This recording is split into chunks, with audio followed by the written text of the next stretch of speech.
जय श्री कृष्णा। राधे राधे।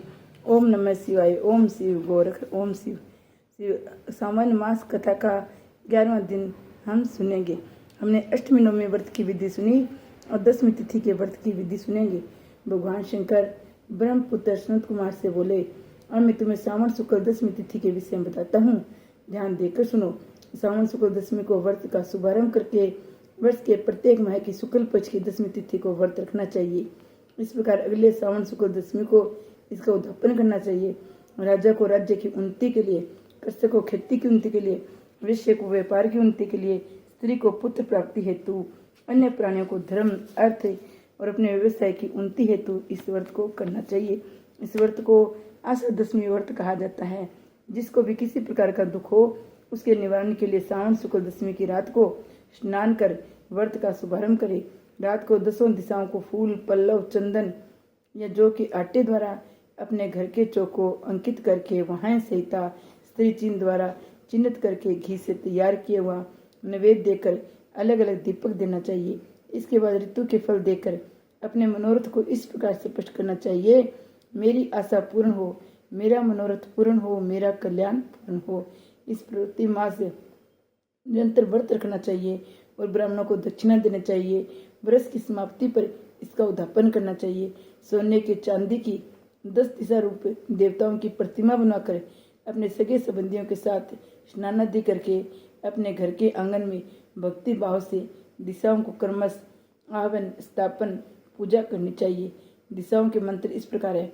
इंद्रिय दिशा 10 दिशा रूप देवता सूर तथा असुर नमस्कार। इस संसार का स्वामी इंद्र आपके पास निवास करता है, आपको नमस्कार करता हूँ।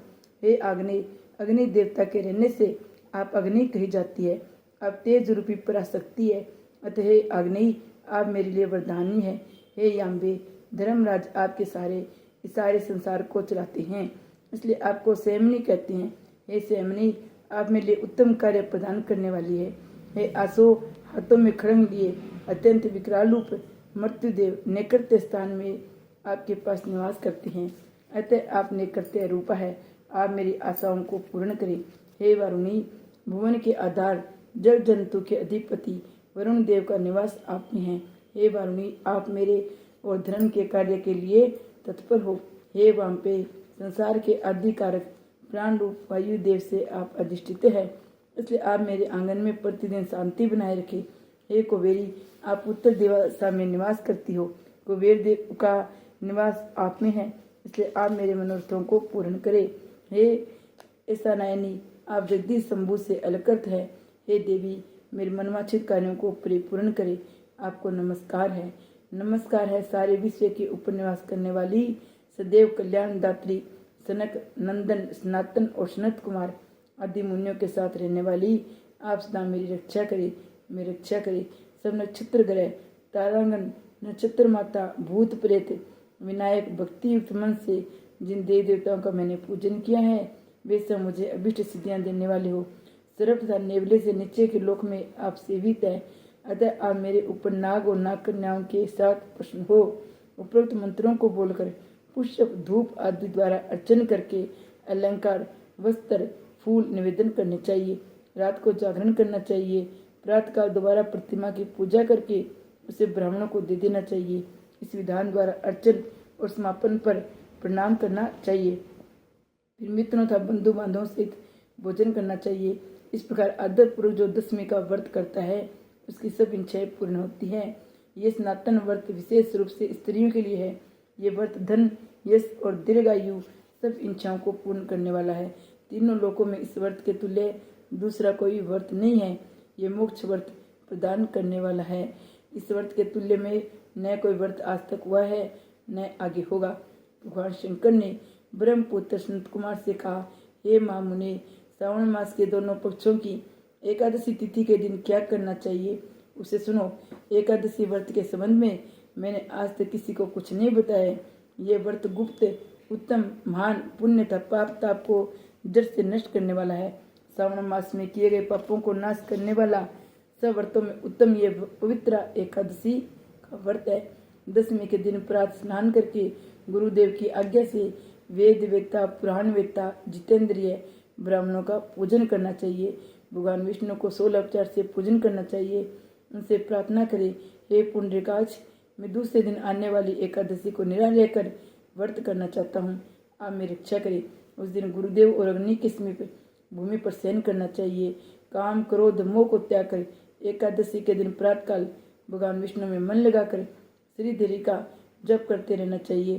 3 दिन तक किसी भी पाखंडी से वार्तालाप न करें। केवल इतना करने मात्र से ये व्रत मोक्ष को प्रदान करने वाला बन जाता है। दोपहर के समय पंचगव्य लेकर नंदी के जल में स्नान करना चाहिए। नदी न तो कुएं के जल में गंगा जल मिलाकर स्नान करना चाहिए। भगवान सूर्य को नमस्कार करके भगवान विष्णु की शरण में जाकर वर्ण के अनुसार सब कार्य करके अपने घर को वापस लौटना चाहिए। घर आने पर श्रद्धा भक्ति पूर्वक भगवान विष्णु का अर्चन पुष्प धूप दीप आदि से करना चाहिए। रात को गीत वाद और कथा सुनाते हुए जागरण करना चाहिए। फिर कलश स्थापन कर पंचरत्न श्रवण को कलश में डालकर सफेद चंदन से पूजा कर कलश को 2 सफेद कपड़ों से ढक देना चाहिए। देवेश की प्रतिमा शंख चक्र तथा गदा से युक्त कर उसकी पूजा करनी चाहिए। इसके बाद द्वादशी के दिन प्रातः आई करके श्रीधर का जाप करना चाहिए। शंख चक्र गदा तथा पद्माल धारी भगवान विष्णु की पूजा करके ब्राह्मणों को सोने की दक्षिणा सहित कलश देना चाहिए। कलश के साथ मक्खन देना न भूले। भगवान श्रीधर आप प्रसन्न होकर मुझे लक्ष्मी प्रदान करे, इस प्रकार उच्चारण करके श्रेष्ठ वेद पाठ्य ब्राह्मणों को भोजन करा के अपने सामर्थ्य के अनुसार उन्हें दक्षिणा देकर विदा करनी चाहिए। अपने नौकरों को भोजन कराकर गौ को भूसा देकर स्वयं बंधु बांधवों सहित भोजन कराना चाहिए। इस प्रकार शुक्ल पक्ष और कृष्ण पक्ष दोनों तिथियों के व्रतों का विधान एक समान है। शुक्ल पक्ष में श्रीधर, कृष्ण पक्ष में भगवान विष्णु जनार्दन कहे गए हैं। अब मैं तुम्हें द्वादशी के दिन भगवान विष्णु के निमित्त पवित्रारोपण के संबंध में बताता हूँ। हे तात, इसका अधिकारी कौन है ये जान लेना भी आवश्यक है। ब्राह्मण, वैश्य, क्षत्रिय, शूद्र और सर्वधर्म स्थित जनों को भक्ति पूर्वक द्वारा पवित्रारोपण करना चाहिए। स्त्रियों और शूद्रों को केवल नाम द्वारा श्री हरि का पूजन करना चाहिए। सतयुग में मणि का, त्रेता में सुवर्ण का, द्वापर में रेशमी, कलयुग में सूत द्वारा पवित्रा का निर्माण करना चाहिए। सन्यासियों को मानसिक पवित्रारोपण करना चाहिए। पवित्रा को बांस के पात्र में रखे उसे साफ वस्त्र से ढककर भगवान श्रीधर के सम्मुख उसे रखकर कहना चाहिए, हे प्रभु, मैंने अपने क्रियाकलापों द्वारा पवित्रा को ढका है। हे देव, मेरे काम में विघ्न न हो। हे नाथ, आप मुझ पर दया करें। आपको मैं इस पवित्रा द्वारा प्रश्न करना चाहता हूँ। हे देवेश, आज से लेकर वर्ष भर तक वर्तनाशक काम आदि क्रोध न हो। आप तब तक मेरी सुरक्षा करें जब तक मेरा व्रत पूर्ण न हो। कलश पर बांस के पात्र से रखे पवित्रा की नम्रता पूर्वक इस प्रकार प्रार्थना करनी चाहिए, हे पवित्रा, 1 वर्ष तक ये अर्चन से प्रश्न होकर आप विष्णु लोक से यहाँ आई है, अतः आपको नमस्कार है। हे देव, विष्णु तेज से उत्पन्न रमणीय था पापनाशक सब इच्छाओं के प्रदाता आपके शरीर में पवित्रा को धारण करता हूँ। हे देवेश, हे पुराण, हे पुरुषोत्तम, आप मेरे द्वारा आमंत्रित है, अतः आपको पूजन करता हूँ। आपको नमस्कार है। हे देव, हे कल प्रातः आपको निमित्त इस पवित्रा का अर्पण करूँगा। इसके बाद पुष्पांजलि देकर रात्रि में जागरण करना चाहिए। एकादशी के दिन अधिवासन करके द्वादशी को सुबह पूजा करे। गंध धूप चावल तथा हाथ में पवित्रा को ग्रहण करके कहे, हे देवेश, आपको नमस्कार है। इस पवित्रा को आप स्वीकार करें। 1 वर्ष तक पुण्य फल प्रद पवित्रा से निवेदन करें, आप मुझे पवित्र करें। हे देव, आपके सुप्रसाद से मेरे से जाने अनजाने में जो पाप हो गए हैं उन पापों से मैं पवित्र हो जाऊं। मूल मंत्र द्वारा पवित्रा को संपुटित कर नैवेद्य देना चाहिए। मूल मंत्र से अग्नि में घृत पायस द्वारा हवन करना चाहिए। इस मंत्र द्वारा पवित्रा का विसर्जन करके कहे, हे पवित्रे, 1 वर्ष तक किए गए मेरे अर्चन को सविधि परिपूर्ण करे। हे पवित्रे, विसर्जित हो विष्णु लोक को लौट जाओ। इस प्रकार कहकर उस ब्राह्मण को दे या जल में विसर्जित कर दे। हे बस, जो मनुष्य हरि का यह पवित्रारोपण करता है वह इस संसार में आनंद भोग कर अंत में विष्णु लोक को जाता है। जय श्री शंकर भगवान की जय। हर हर महादेव। ओम शिव, ओम शिव, ओम नमः शिवाय बोलो, ओम नमः शिवाय बोलो।